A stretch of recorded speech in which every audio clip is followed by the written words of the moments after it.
नया पुराना जमीन का जो कागज है, जमीन के कागजात में अगर किसी प्रकार की त्रुटि है और उसका आप सुधार कराना चाहते हैं, अगर कागजात में गलती, मान लेते हैं किसी के जमीन की रजिस्ट्री हुई और ये जो कागजात तैयार हुआ उस कागजात में त्रुटि है, मान लेते हैं कोई जमीन का जो वर्तमान में रसीद कटा रहा उसमें त्रुटि है, किसी का जो खतियान है जमीन उसमें जो है जो मेंशन किया गया उसमें त्रुटि है, किसी ने जो वसीयत है वो तैयार किया और उसमें त्रुटि है। तो ये सभी जो दस्तावेज तैयार किए जाते हैं उसमें अगर किसी प्रकार की त्रुटि हो, जैसे कहने का मतलब है कि आप देख सकते हैं कि ये जो नंबर है, अब यहाँ पर जैसे 173 नंबर है, यहाँ पर 173 के जगह 175 आ गया, तो ये एक प्रकार की त्रुटि है।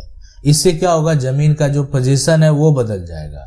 तो जमीन के जो कागजात हैं अगर उसमें गलती है तो उसमें आखिर सुधार कैसे होगा, उसके सुधार का क्या प्रक्रिया है, और कागजात जो है अगर जो गलत तरीके से हो गया तो क्या उसका दाखिल खारिज संभव है, यानी ठीक है जो भी है, लेकिन क्या वो दाखिल खारिज जो होता है, म्यूटेशन जो होता है वो आप करवा सकते हैं। तो देखें जो भी डिटेल्स है आपके, अगर उसको आप सुधार नहीं कराएंगे तो हो सकता है कि फिलहाल जमीन आपके कब्जे में है, कोई भी ऑब्जेक्शन लगाने के लिए नहीं आ रहा, कोई दिक्कत नहीं होगा, लेकिन जिस दिन ऑब्जेक्शन लगाने वाला आ गया उस दिन समस्या उत्पन्न हो जाएगा।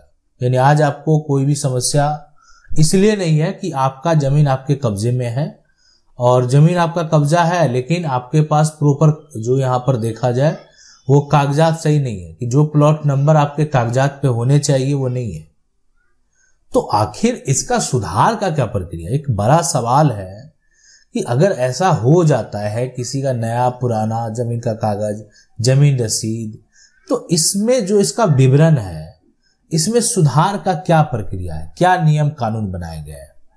ठीक है, तो अब एक होता है कि यहां पर आप जो ऑनलाइन पोर्टल आप देख रहे हैं, ऑनलाइन देख रहे हैं, तो ऑनलाइन में भी लोग सुधार करवा रहे हैं। तो ऑनलाइन में सुधार कराना और जमीन का जो सेल डीड है, जमीन का जो केवाला है उसमें सुधार करना, दोनों में अंतर है। यानी ये जो प्रक्रिया है और ये इसमें जो एक सुधार कर एक तरह से किया जाना है, इसलिए दोनों में अंतर है कि ये जो आप सुधार करते हैं यानी आप सरकार को टैक्स देते हैं, सरकार को राजस्व देते हैं, और उसमें जो ऑनलाइन प्लेटफॉर्म पर गलती हुई है सिर्फ उस डिटेल को सुधारना, बाकी आपके पास उससे पहले ऐसे प्रूफ हैं, कागजात हैं जिसको दिखा सकते हैं और उसको दिखा करके आप इस ऑनलाइन पोर्टल पर सुधार करवा लेते हैं। यानी मतलब ऑनलाइन पोर्टल पर सुधार कराने के लिए भी जमीन के वो कागजात होने चाहिए जो सही कागजात है, लेकिन यहां तो जमीन को खरीदते समय ही गलती हो गया। जमीन का जो पोजीशन है अगर उसको एक तरह से चारों तरफ से देखा जाए तो 173 का ही दर्ज है, लेकिन कागजात पे 175 दर्ज हो गया है। तो बस यही तो करना है, इसका सुधार करना है, कोई कानून बना या नहीं बना। तो चलिए उसको देखते हैं। अब बात करेंगे स्पेसिफिक रिलीफ एक्ट के बारे में, यानी इस रिलीफ एक्ट में आपको क्या एक तरह से आपके लिए प्रावधान है। तो स्पेसिफिक जो यहाँ पर रिलीफ एक्ट है उसका जो सेक्शन 26 है वो क्या कहता है, वो ये कहता है और किसके बारे में बताता है, वो बताता है यहाँ पर रेक्टिफिकेशन के बारे में। यानी ये जो बता रहा है ना वो रेक्टिफिकेशन के बारे में और कैंसिलेशन के बारे में है ना। तो यानी रेक्टिफिकेशन और कैंसिलेशन के बारे में आपको सुधार करवाना है अगर, तो ये एक प्रक्रिया है। अब आपको करना क्या क्या पड़ेगा, आखिर ये तो नियम है, कानून है, कहाँ जाना होगा, क्या करना पड़ेगा, क्या प्रक्रिया है। तो देखें सबसे पहले यहां पर जो है कि आपको क्या करना है, सिविल कोर्ट जाना है। सबसे पहले आपको सिविल कोर्ट जाना है। उसके बाद जो है यानी सिविल कोर्ट में जो सब जज हैं, सब जज है यानी सब जज का जो न्यायालय है, वहां पर आपको स्पेसिफिक रिलीफ एक्ट जो सेक्शन 26 है उसके तहत केस दर्ज करना है और बताना है कि आपके साथ समस्या क्या हुआ। आपको ये भी बताना है कि यहां पर जो है आपके साथ अब समस्या हो क्या क्या सकता है वो भी हम आपको बता देते हैं।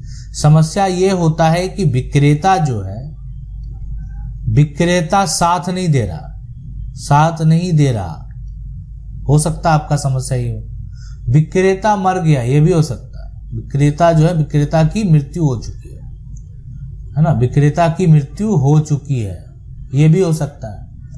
अच्छा, ये भी हो सकता है कि ये तो मान लेते हैं विक्रेता जो है साथ नहीं दे रहा, विक्रेता मर गया। साथ में ये भी हो सकता है कि विक्रेता जो है ना, विक्रेता तो वो आपको सपोर्ट कर रहा है, ये भी हो सकता है। विक्रेता का जो है यहां पर सपोर्ट है। तो अब ये क्या होगा कि यहां पर अगर विक्रेता आपका साथ नहीं दे रहा है, विक्रेता को नोटिस जाएगा। विक्रेता साथ दे रहा है तो भी विक्रेता को नोटिस जाएगा।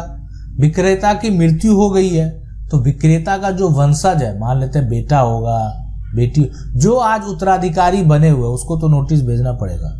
जो उस विक्रेता के उत्तराधिकारी हैं उनको नोटिस भेजा जाएगा। अब यहां पर है कि नोटिस तो भेज दिया गया, तो आखिर जो उसका वंशज है क्या वो आपको सपोर्ट कर रहे हैं, वो आपके पक्ष में है ना, पक्ष में है विक्रेता और उसका परिवार, विक्रेता और उसका परिवार, उसका जो परिवार है, तो सुधार कराने में देरी नहीं होगी।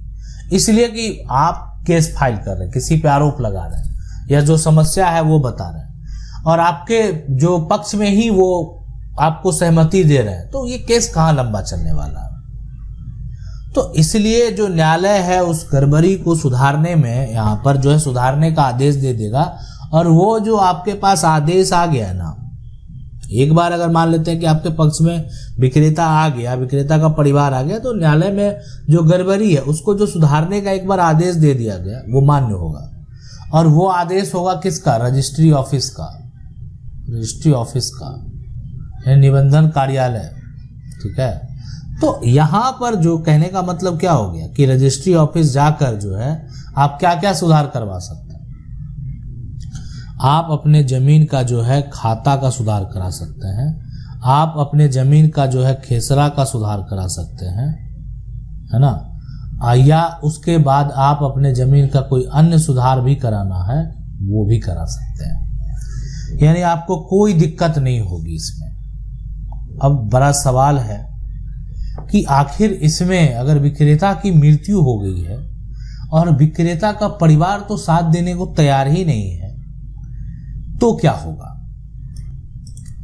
यानी अब है यहां पर कि विक्रेता जो है ना, विक्रेता का जो परिवार है ना, वो परिवार साथ देने को तैयार नहीं है।